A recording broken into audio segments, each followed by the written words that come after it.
डेढ़ फुटिया।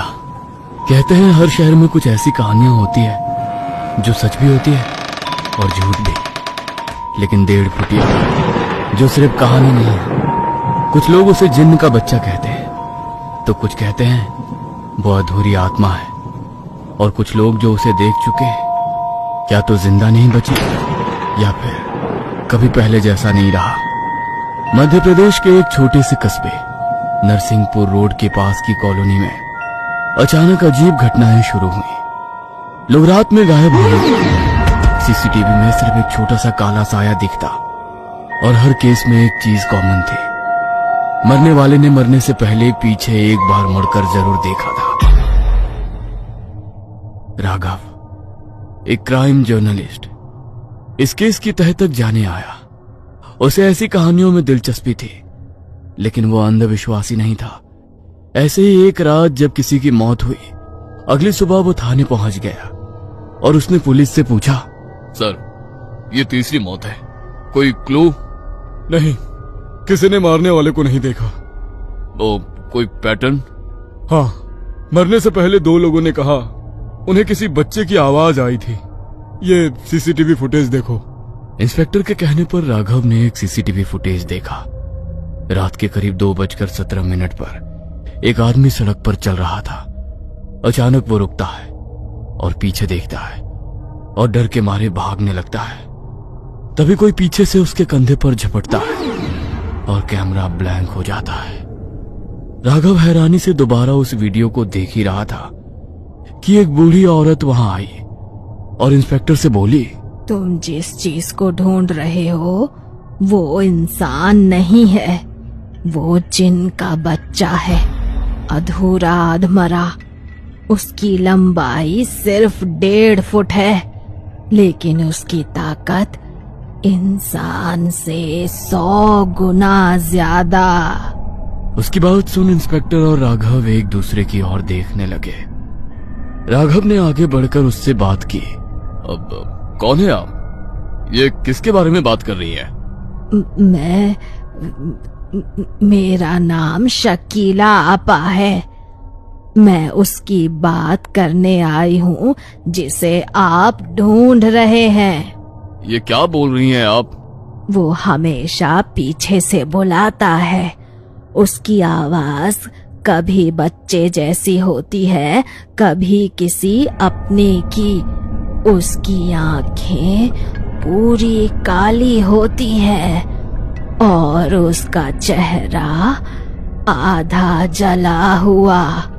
वो परछाई खा जाता है। जिसकी परछाई वो खा ले, वो इंसान धीरे धीरे अंदर से खत्म हो जाता है। आप बेमतलब की अफवाह मत फैलाओ। ये अफवाह नहीं है, सच है। आप बस लोगों को बोल दो कि अगर पीछे से कोई आवाज आए तो मुड़ कर ना देखें। 21वीं सदी में 18वीं सदी की बातें कर रहे हो। लोग हम पर हंसेंगे कि हम कातिल को नहीं ढूंढ पाए, तो अफवाह फैला रहे हैं। राघव शकीला आपा की बातें सुन रहा था। उसकी आंखें देखकर उसे यकीन होने लगा कि यह औरत झूठ नहीं बोल रही है। ये सच है या अफवाह? इसका पता मैं लगा कर रहूंगा। मैं खुद इसका पता लगा कर रहूंगा। राघव ने तय किया, आज रात वो खुद बाहर जाएगा। वो अंधेरी रात में बाहर निकला। रात के 2 बज रहे थे। सड़क खाली थी। अचानक किसी बच्चे की आवाज आई, भैया। आवाज सुन राघव रुक गया। आवाज पीछे से आई थी। उसका दिल जोर से धड़कने लगा। भैया, मुझे घर जाना है। राघव ने धीरे धीरे पीछे देखा और जो उसने देखा उसकी रूह कांप गई। वहां एक छोटा सा बच्चा खड़ा था, लेकिन उसका शरीर टेढ़ा मेढ़ा था। हाथ लंबे, पैर उल्टे, चेहरा आधा जला हुआ और आंखें पूरी काली, बिना पुतली के। वो धीरे से मुस्कुराया और फिर अचानक वो जमीन से उछला और सीधा राघव के सीने पर आ गिरा। अचानक झटके से राघव जमीन पर गिर पड़ा। उसे लगा जैसे उसकी सांस रुक रही है। वो चीज उसकी छाया को पकड़ने की कोशिश कर रही थी। राघव खुद को बचाने की कोशिश कर रहा था, मगर वो कामयाब नहीं हुआ। अंधेरे में उसकी चीख गूंजने लगी। तभी राघव को शकीला आपा की बात याद आई कि लोहे से वो डरता है। उसने जेब से चाबी निकाली और उस पर वार किया। जैसे ही राघव ने उस पर वार किया, वो चीख कर पीछे हट गया और फिर गायब हो गया। मगर साथ ही गायब हो गई राघव की परछाई। यह देख राघव को डर लगने लगा, क्योंकि शकीला आपा ने बताया था कि जिस इंसान की परछाई को वो खा ले, वो धीरे धीरे खत्म हो जाता है। राघव तुरंत शकीला आपा के पास पहुंचा और उन्हें सारी बात बताई। ये तो बहुत बुरा हुआ, अब तुम्हें कोई नहीं बचा सकता। मेरे साथ चाहे कुछ भी हो जाए, मगर अब मुझे उसे खत्म करना है। मुझे उसके बारे में सारी बात बताओ, और आपको उसके बारे में सब कैसे पता ये बताओ। बूढ़ी शकीला आपा ने जब राघव को सारी बात बताई तो उसको उनकी बातों पर यकीन ही नहीं हुआ। यहाँ एक रसूखदार व्यक्ति के कहने पर तांत्रिक ने इसे बुलाया है, ताकि लोग डरकर उस कॉलोनी को खाली कर दे और करोड़ों की जमीन बिल्डर को कोड़ियों के भाव में मिल जाए। और आज राघव को निशाना बनाना भी प्लान का ही हिस्सा था, ताकि न्यूज़पेपर के जरिए लोगों तक ये बात जल्दी से पहुंच जाए। आपको ये सब कैसे पता? मरने वाले में सबसे पहला इंसान मेरा पति था। उसकी परछाई गायब थी। तब मौलवी जी ने सारी बात पता की और वो पुलिस को कुछ बता पाती, ताकि वो लोगों की मदद कर पाए। उसके पहले ही उन्हें भी मार दिया गया। वो ये सब खुद के फायदे के लिए कर रहा है। तुम जो कोई भी हो, मुझे नहीं डरा सकते। मैं दोबारा तुम्हारा सामना करने के लिए आ रहा हूँ। कहते हुए राघव ने फैसला किया वो उस जगह जाएगा जहां ये सब शुरू हुआ था। वो एक पुराना खंडहर था। रात के करीब 3 बजे। हवा भारी थी और अंधेरा बहुत गहरा था। वहां अचानक चारों तरफ से आवाजें आने लगी। भैया, राघव, मुझे बचाओ। राघव घबराकर इधर उधर देखने लगा और फिर वो सामने आया। इस बार और भी भयानक। उसका शरीर जगह जगह से फट रहा था। अचानक उसका पूरा शरीर फट गया और उसके अंदर से एक काला धुआं निकला। एक बड़ा डरावना जिन। उसे देख राघव ने शकीला आपा के बताए मंत्र पढ़ना शुरू किया और उसने जिन के आसपास लोहे की साकल का घेरा बनाया। जिन चीखने लगा और फिर धीरे धीरे गायब हो गया। राघव को लगा 1.5 फुटिया खत्म हो गया। अगले दिन सब कुछ सामान्य लग रहा था। राघव ने केस बंद कर दिया। लेकिन उसी रात जब वो सो रहा था, उसे पलंग के नीचे से आवाज आई। भैया। उसने धीरे धीरे नीचे देखा और उसके बेड के नीचे 2 काली आंखें उसे घूर रही थी। रात के उस खौफनाक मंजर के बाद राघव की नींद जैसे टूट गई थी। बहुत ही डरावना सपना था। कहते हुए वो पानी पीने के लिए पलंग पर से उठने की कोशिश करने लगा, मगर शरीर हिल नहीं रहा था। उसने महसूस किया कोई उसके सीने पर बैठा है, भारी, ठंडा और जिंदा। धीरे धीरे उसकी आंखें नीचे गईं और वहां वही काली आंखों वाला 1.5 फुटिया वो मुस्कुरा रहा था। अब तू मेरा है, तुझे कोई नहीं बचा सकता। राघव चीखना चाहता था, लेकिन आवाज उसके गले से बाहर नहीं आई। मगर जब वो सुबह उठा तो सब कुछ नॉर्मल था, लेकिन उसकी परछाई अब उसकी नहीं थी। राघव ने ऑफिस के लिए तैयार होते वक्त खुद को आईने में देखा। सब ठीक था, लेकिन जैसे ही उसने आवाज सुन पीछे देखा, उसकी परछाई उसके साथ नहीं हिल रही थी। वो अलग खड़ी थी और उसे घूर रही थी। अचानक परछाई ने मुस्कुराई और धीरे से फुसफुसाई। वो आ चुका है। राघव पीछे मुड़ा, मगर वहां कोई नहीं था। अब राघव जहां भी जाता उसे वही आवाज सुनाई देती। भैया। ऑफिस में, सड़क पर, यहां तक कि फोन कॉल में भी। एक दिन उसने कॉल उठाया तो दूसरी तरफ से सिर्फ सांसों की आवाज आ रही थी। ये सांसें उसे अपने कंधे पर महसूस हो रही थी। तो उसने पीछे देखा तो वहां 1.5 फुटिया खड़ा था। राघव ने तुरंत फोन फेंक दिया, मगर अचानक फिर वो गायब हो गया।